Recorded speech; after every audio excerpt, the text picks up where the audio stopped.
Assalamualaikum warahmatullahi wabarakatuh. Waalaikumsalam warahmatullahi wabarakatuh. Maaf ya, mau bertanya tentang tasyabuh. Karena banyak di sekeliling kita kebiasaan-kebiasaan yang di luar kebiasaan gitu. Apa itu? Tasyabuh, tentang tasyabuh. Jadi apakah ada batasan untuk tasyabuh tersebut? Makasih Bu ya. Tasyabuh menyerupai.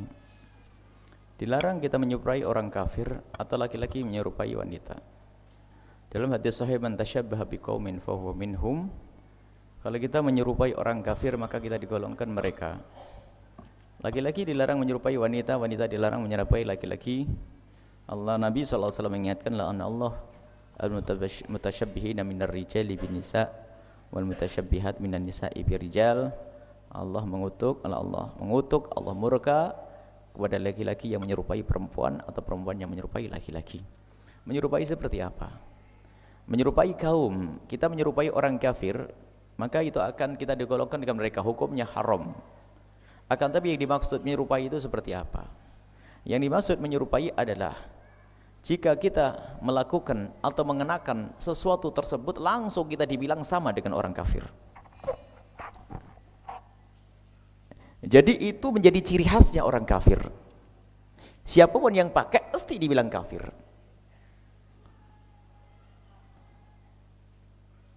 Pasti dibilang kafir. Pasti dibilang bersama mereka. Kalau kita pergi kemana, pasti kita akan dikatakan seperti dia. Itu tasyabuh yang haram. Cuman kalau ada orang pakai belangkon misalnya. Belangkon itu tidak ada urusannya dengan kafir. Itu tradisi di masyarakat Jawa. Kalau ini baju satu kaum, jadi tidak ada urusannya dengan agama. Baju satu kaum, ada model baju seperti itu. Selagi di tempat itu adalah tidak ada hubungannya dengan agama, ya karena masyarakat macam-macam, maka kita pakai baju seperti itu tidak ada masalah. Tapi yang sudah menjadi ciri khasnya, termasuk kegiatan menjadi ciri khasnya. Kalau kita ngadakan acara itu langsung orang bilang, pasti agama kita dibilang seperti dia. Jadi ada contoh orang Yahudi punya topi kecil atau baju yang dipakai oleh mereka. Jadi itu yang dimaksud tasyabbuh. Man tasyabbaha biqaumin fahuwa minhum. Termasuk budaya, cara hidup yang tidak ada dalam Islam, mohon maaf selama ini gencar. Contoh tasyabuh yang jelas adalah apa?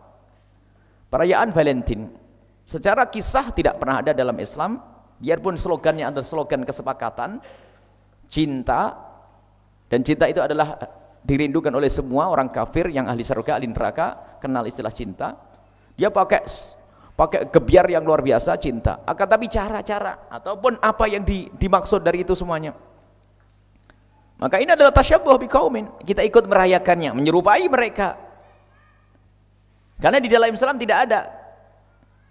Kalau orang mengadakan itu langsung dibilang, wah ini kelompok itu, apapun bentuknya. Baju-baju kalau yang itu menjadi ciri khas, mohon maaf, pakai kalung salib ya, tapi tidak, nah ini tasyabuh sudah. Atau baju yang khusus untuk mereka, kalau baju yang sering dipakai oleh orang pasar, orang sawah, orang ini bukan tasyabuh. Dan tingkat tasyabuh ini bermacam-macam. Dulu ada sebagian orang yang sangat keras, kalau orang pakai celana dianggap kita menyerupai orang Belanda. Akan tapi sekarang Islam banyak di Belanda, orang Belanda yang Islam juga pakai celana. Loh gimana ini kan gitu. Berarti kita hanya, jadi sederhana kalau seperti itu. Sebab di Belanda sana nggak ada orang pakai sarung. Jadi orang Muslim di Belanda yang jumlahnya ribuan semuanya pakai celana. Berarti bukan kekhususan. Berarti nggak ada masalah kalau pakai celana. Kalau ada aturan pondok itu masalah lain. Nah, ini. Tapi sebagian orang keras, pakai celana. Orang Belanda pakai celana semua yang Muslim tuh. Bahkan walinya pun pakai celana. Akankah kita katakan mereka menyerupai semuanya? Enggak, karena celana itu adalah budaya masyarakat sana. Celananya begitu. Bahkan di mana New Zealand, laki-laki kayak pakai rok. Nah, itu ada modelnya. Ada model gitu. Ada. Jadi kita harus bisa memilah, tidak serta-merta kita katakan ngikuti. Nah, ini. Menjadi ciri khas. Kalau biasanya ciri khas itu adalah perayaan, dibarengi dengan perayaan, model-model, ngikuti ulang tahun dengan cara yang aneh-aneh, di dalam balonnya ada diletuskan ini, ada nama-namanya, tak tahu nanti disco sama ini kan dari itu sudah nggak benar itu. Yaitu tasyabbuh biqaumin fahuwa minhum. Kalau urusan masalah berpakaian dan sebagainya, kita bisa kembalikan pakaian ini di sana sebagai pakaian apa sih? Tanyakan model pakaian yang selama ini kita pakai di negeri itu jadi apa? Nah kalau di negeri itu tidak menjadi ciri khasnya orang kafir, ya wajar, nggak ada masalah kita pakai itu. Jadi jangan terburu-buru juga kita menilai orang itu. Ya ada sebagian orang sebetulnya berangkat dari kalau ada ini kaidah ya, kita sambung dengan syariat Nabi Muhammad, dekat dengan Nabi SAW, ingin meniru Nabi SAW, di situ akan terbentuk secara otomatis. Kita akan menyenangi baju yang sangat disenangi Nabi, kita ingin cara yang disenangi Nabi, pergaulan yang disenangi Nabi. Itu adalah benteng yang luar biasa, sehingga kita tidak akan sempat niru siapapun. Tapi di saat kita tidak ada figur, tidak ada contoh, sehingga kita mencontoh selain Nabi SAW. Kadang di saat kita mencontoh selain Nabi, bisa saja itu dilarang oleh Nabi SAW, termasuk perayaan-perayaan yang selama ini dilakukan oleh umat Nabi Muhammad SAW, padahal itu bukan perayaan kita, dengan cara yang seperti mereka. Itu tasyabbaha biqaumin. Sehingga di dalam bab Valentine kita akan selalu menghadirkan man tasyabbaha biqaumin fahuwa minhum. Kemudian mengikuti kita tuh kadang-kadang, mengikuti cara hidup mereka, ini yang berbahaya. Ya karena hebatnya propaganda yang mereka suarakan di beberapa media propaganda untuk mengikuti mereka, mulai cari berpakaian, pesta, sampai tadi pernikahan yang ditanyakan, lihat, tidak pernah mengikuti aturan yang diajarkan oleh ulama-ulama dan Nabi Muhammad SAW. Mengikuti tetangganya begitu meriah, tamannya meriah. La tattabi'anna sananal ladzina min qablihim shibran bi shibrin dhira'an bi dhira'in hatta la dakhalu fi hujri dabbin la dakhaltumuh. Modelnya umat Islam ini yang lemah, dan kelihatannya yang paling lemah itu ya model-model kita. Bangsa kita ini lemah. Umat Islam seharusnya kuat. Kita tuh gampang niru. Jadi cara nirunya itu perlahan, sejengkal demi sejengkal, sedepa demi sedepa, sampai masuk lubang biawak pun kata Rasulullah akan diikuti. Lihat, dandanannya niru orang barat sana, padahal model kuliah nggak sesuai, hidungnya juga beda, sehingga malah jadi kayak ini nggak mikir loh, sangat aneh. Ini dia pakai dandan begitu sudah sangat nggak cocok sudah. Kalau kita ketemu di close di WC sudah jerit kita ada jin masuk kamar. Cuman ya begitulah aneh manusia itu, lihat, nggak pantas buat dia, nggak cocok buat dia. Tapi la tattabi'anna sampai lo dakhalu fi hujri dabbin la dakhaltumu. Masuk lubang biawak akan masuk. Begitulah akan mengikuti dan mengikuti. Nah ini. La tattabi'anna sanal ladzina shibran bi shibrin, sedikit demi sedikit. Kita akan terbawa itu. Digambarkan oleh Nabi mengikuti orang lain, budaya-budaya kafir, budaya orang yang tidak kenal Allah diikuti perlahan demi perlahan. Dan begitulah budaya anak kita. Dan lihat, hanya kita ini yang mudah ikut-ikutan. Coba. Di Cina ada Imlek, ya kan? Karena orang Cina tidak pernah di Cina itu pengen merayakan acara tahun baru Hijriah. Bahkan tahun baru Masehi pun tidak semua masyarakat Cina mengadakan. Karena apa? Mereka punya budaya sendiri, nggak mau ikut-ikutan. Di Amerika ya adanya tahun baru Masehi, nggak pernah ada pengen mengadakan tahun baru Hijriah. Hanya kita saja yang ikut-ikutan, lihat. Semuanya ikutlah. Udah ini besok tahun baru ini, besok tahun baru ini, besok tahun baru ini. Kita ini yang paling mudah ikut-ikutan, coba. Kita ke negeri-negeri yang lain sana nggak mau ikut-ikutan. Biarpun di negeri Arab yang namanya tahun baru Hijriah juga marak. Tidak kalah maraknya dengan negeri-negeri lain, tapi tidak pernah orang itu ikut-ikutan. Di Jepang nggak ada tahun baru, bahkan mungkin tahun baru Masehi juga tidak ada di sebagian masyarakat. Mereka punya tahun baru sendiri. Tapi kalau kita diambil semuanya, lihat, Imlek ikut, tahun baru Masehi ikut, tahun baru Hijriah tidur. Ini kan kelemahan kita ini. Coba diperhatikan. Di negeri-negeri kafir sana nggak pernah ada pengen yuk kita ikut biar tambah banyak hari bahagia kita tambah, kita liburkan tahun baru Hijriah ya agar pegawai bisa rehat lah, nggak ada begitu.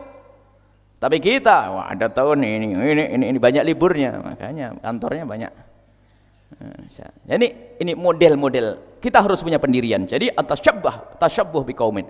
Tasyabuh rijal binisa, menyerupai laki dengan perempuan, perempuan dengan laki-laki adalah haram. Menjadikan dikutuk. Seorang perempuan laki-laki, ada sebagian laki-laki mohon maaf memang cara berjalannya seperti itu. Diciptakan oleh begitu gayanya lemes kayak perempuan ada. Itu tidak. Tapi yang dimain-mainkan. Yang melemes-lemeskan diri. Semoga Allah berikan bimbingan dan hidayah. Tapi kalau tidak dapat hidayah, subhanallah. Perempuan aja tidak kayak begitu gayanya. Perempuan kalau ngomong biasa, atau kalau sudah itu yang tasyabuh itu, waduh gayanya melebihi perempuan itu. Kemana-mana, cermin, kemana, tangannya tuh, lenggok-lenggoknya tuh, bikin pusing ya, kasihan. Semoga Allah memberikan hidayah kepada mereka. Perempuan tidak sampai gitu. Perempuan kita menemukan wanita biasa-biasa saja. Tapi ini yang nyerupai ini, waduh, gayanya, melenggot-lenggotnya, tolehnya itu bikin pusing orang. Kita berikan doa untuk mereka. Semoga Allah berikan petunjuk dan bimbingan. Dari dandanan yang merupakan dandanan ini dandanan yang khusus bagi kaum wanita. Siapapun yang memakai akan dibilang perempuan. Maka itu haram digunakan oleh kaum laki-laki. Begitu juga kaum wanita jika menggunakan pakaian, kalau pakaian itu ditaruh di pinggir jalan, pakaian siapa pasti dibilang pakaian laki-laki, maka itu haram dipakai. Pokoknya itu kaidahnya. Jangan di saat dipakai, sebab sekarang memang zaman kabur, bukan matanya tok yang kabur. Saat yang pakai kabur ya nih. Mau sekarang lo baju tidur dipakai di pinggir jalan kan ada. Jadi memang ini zaman kabur, bukan mata tok yang kabur. Jadi ukurannya adalah tolong baju itu taruh di pinggir jalan. Orang bilang baju apa ini? Kalau ini bilang baju perempuan dipakai laki-laki haram. Kalau ini dibilang oh ini baju laki-laki dipakai perempuan haram. Itu kaidahnya selesai. Seperti itu. Jadi kalau sudah ditaruh di situ semua orang bilang oh ini baju laki-laki. Berarti apa? Khusus kaum laki dipakai perempuan haram mantasyabaha bi. Al-mutasyabbihati minar nisa birsal. Dan hati-hati ini. Kita didik anak-anak kita untuk wajar, untuk benar. Yang perempuan ya perempuan. Yang laki-laki ya laki. Ya jangan laki-laki diajari pakai rok. Ajar sana. Ini dan haram hukumnya. Kemudian ditanyakan tentang tabarruj. Tabarruj adalah intinya memamerkan aurat dan hiasan.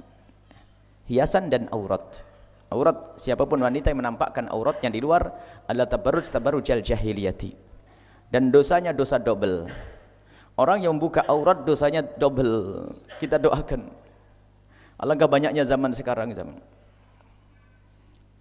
budaya ini, masya Allah. Tapi sisi lain kita juga terharu. Masyarakat kota juga sudah banyak yang sadar. Kerudung, jalbab hampir merata sudah. Tapi sisi lain ada hamba-hamba yang belum sadar. Subhanallah. Semoga Allah memberikan bimbingan dan petunjuk kepada siapapun. Kita tidak merendahkan dan menghinakan siapapun. Akan tapi ketahuilah, kalau ada orang tabarruj seperti ini, dosanya tidak diri sendiri. Dia dosa membuka auratnya.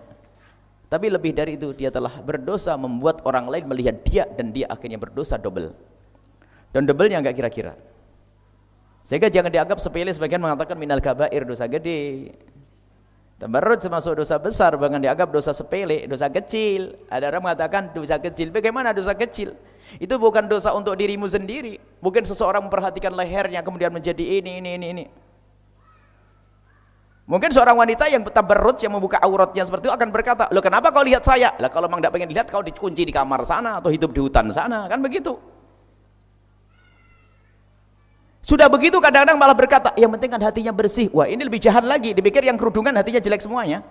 Tidak malu makanya. Kadang-kadang orang yang penting kan hatinya bersih. Memang Siti Aisyah, Siti Fatimah hatinya kotor sampai beliau harus rapat, harus menutup aurat. Nah ini, ayo kita didik anak-anak kita. Tolong jangan menilai orang lain. Kalau kita melihat tetangga kita masih seperti itu, kita doakan, bukan untuk dihinakan. Akan tapi ini, lihat. Bagi orang yang terbuka hatinya harus sampaikan itu. Dosamu double kalau engkau membuka aurat di depan kaum laki-laki. Bukan dosa untuk dirimu, bukan satu orang, dua orang, tiga orang, empat orang yang melihatmu. Dan bisa saja di saat terpesona dengan kecantikan kemolekanmu itu, kemudian dia kebayang untuk melakukan zina, biarpun zinanya dengan orang lain, pembukanya adalah engkau. Lihat. luar biasa. Dan wanita adalah mulia, makanya dirawat. Dirawat. Ada kisah di barat sana, ada orang yang kenapa sih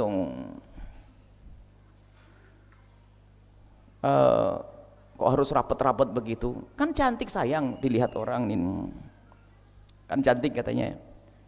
Ngapain dia harus ditutup? Ini kok ada apa memangnya dengan ditutup? Kalau dialog sama orang begitu, ini contohnya seorang syekh lagi diajak ngobrol sama orang kafir yang mengkritisi tentang kenapa perempuan Islam kok harus pakai rapet-rapet begitu. Akhirnya sang syekh itu punya 2 coklat, yang satu dibuka, yang satu ditutup, dijatuhkan di lantai. Ya syekh, Pak tolong ambil, itu pilih yang mana? Pilih yang ditutup. Lah yang dibuka sudah enak, tinggal makan. Oh enggak, enaknya ini bersih nih. Oh, sama. Jadi kalau diajak dialog pakai dalil, dia tidak ngerti Al-Quran ya. Kenapa dia harus ngambil coklat yang masih dibungkus? Kok tidak yang sudah dibuka tinggal ngelahap tok? Kenapa juga repot ini ceritanya? Kenapa salaman aja kok susah banget? Perempuan aja salaman kok kayak apa saja? Baik, itu punya Ratu Elizabeth itu. Siapa yang bisa salaman dengan dia? Semua orang bisa salaman? Ya enggak dong. Wah, berarti wanita muslimah kayak ratu. Tidak diobral di mana-mana, bingung dia. Jadi sebetulnya kemuliaan kadang-kadang diterjemahkan oleh pendengki dengan kerendahan. Engkau adalah mulia wahai adik-adikku semuanya. Mulia. Jangan jadikan mata-mata jalang itu menyaksikanmu, melihatmu dengan syahwatnya, memperhatikan dengan sehingga wanita mulia itu disaksikan kemolekannya oleh orang merasa marah itu. Izzah, iffah. Ada apa kau lihat aku? Dia merasa tidak nyaman disaksikan kecantikannya. Kenapa? Dia tahu bukan untuknya. Dia main-main. Sebenarnya hanya martabat saja. Yang berani menikmati mataku dalam keadaan haram, dia bisa menikmati lebih jauh dari itu. Apa bedanya mata dengan ini? Apa bedanya dengan ini? Kalau sudah berani kurang ajar, berarti dia lebih, kalau ada kesempatan dia lebih kurang ajar lagi. Sebetulnya dia menghinakan. Sementara dirimu harus dilihat dengan cara halal. Qabiltu nikahaha. Baru wanita mulia dalam Islam. Nggak ada pendidikan seindah dalam Islam. Baik. Kemudian tabarruj wahai adik-adikku semuanya. Kita galakkan sekarang bagaimana rasa malu kita tanamkan di anak-anak kita. Rasa malu kita tanamkan di saudari-saudari kita. Ini kemuliaan, jangan dianggap itu sepele. Agar tapi bertahap ya. Jangan sampai pulang di rumah anaknya dirotan semuanya. Kamu tidak pakai kerudung. Wah, dipikir, "Wah, mama tadi makan apaan nih?" Ini kok jadi halus, lembut, indah. Coba ini majelis semuanya. Mereka itu sebab yang kami teriakan tadi pagi. Banyak orang membuka aurat karena apa? Ada 2 manusia yang melanggar Allah karena dia tidak mengerti. Yang kedua karena dia lupa. Ada 3. Yang kedua karena lupa ditutup dengan amal baik. Yang 3 karena kesombongan. Yang paling rendah sombong. Orang melakukan kemaksiatan karena sombong. Sombong dengan syariat. Wah, ini adalah hina dan hina. Yang martabat selanjutnya adalah orang yang melakukan kemaksiatan karena dia tertipu dengan kebaikan yang sudah dilakukan. Mungkin dia adalah ahli sholat, ahli ibadah, sehingga apa? Urusan yang lain jadi ngentengin. Dia tertipu, dipikir dia sudah bisa masuk surga dengan sholatnya. Mungkin dia adalah orang yang sangat baik, puasanya tidak pernah putus, bangun malamnya tidak pernah putus, mungkin sedekahnya banyak, sehingga dia melakukan dosa yang lain, nggak sadar. Jadi dia melakukan dosa karena tertipu dengan amal baiknya. Tadi pagi kita sampaikan. Yang pertama itu sangat mudah, dia melakukan kemaksiatan karena memang tidak mengerti, tidak mau, tidak tahu, karena lingkungannya lingkungan tidak punya ilmu. Kami kisahkan, kami survei ke satu tempat, survei tanah, mau lihat tanah untuk pondok pesantren. Setelah kita keluar dari lokasi tanah, rupanya ibu-ibu di kampung itu yang di pinggir jalan tadi itu ada berdiri, pakai celana pendek, rok pendek, pakai celana, ngaco bajunya. Cuman badan Buya minta foto mau minta ini. Subhanallah. Kami yakin mereka tuh pakai celana pendek begini bukan karena menantang Allah, karena tidak ngerti ilmu, karena lingkungannya seperti itu. Bahkan ada yang malu fotonya di belakang, saya di belakang saja. Bahkan karena dia nggak bener, nggak pantas betul di depan. Sehingga dia begitu dengan, dari mana kamu kenal? Jadi ada yang lihat dari Facebook, lihat dari ini, cerita begitu. Jadi dengan kepolosannya orang kampung pakai celana seperti itu bukan karena dia tidak ngerti ilmu. Maka mudah orang ini suruh duduk pengajian 2 kali sudah rapi orang itu. Karena apa? Hatinya insaf, polos. Makanya jangan merendahkan siapapun. Kalau kita menemukan ada orang di pinggir jalan dengan batu seronok sebagainya, mungkin dia lingkungan yang tidak mendidik dia, mungkin dia belum mengerti, mungkin cuman ilmu tadi untuk kita ini loh. Jangan sampai kita melakukan kemaksiatan karena kesombongan atau karena tertipu dengan amal kita. Sudah merasa ahli surga, mentang-mentang istrinya kiai, anaknya kiai, misalnya bapakmu bisa nolong, atau dia sudah punya amal baik. Saya sudah punya santri banyak 20. Kalau santri 20 kan bisa nolong saya, nanti biarin saya dosa-dosa. Ya nggak bisa begitu. Banyak yang tertipu karena dia sudah punya amal baik sehingga dia melakukan kejahatan, keharaman. Termasuk tadi membuka aurat itu, hati-hati ya. Halus kalau ngajak orang. Tapi ingat tabarruj jahiliyah itu yang dimurkai Nabi dan termasuk dosa besar yang demikian itu. Jangan main-main.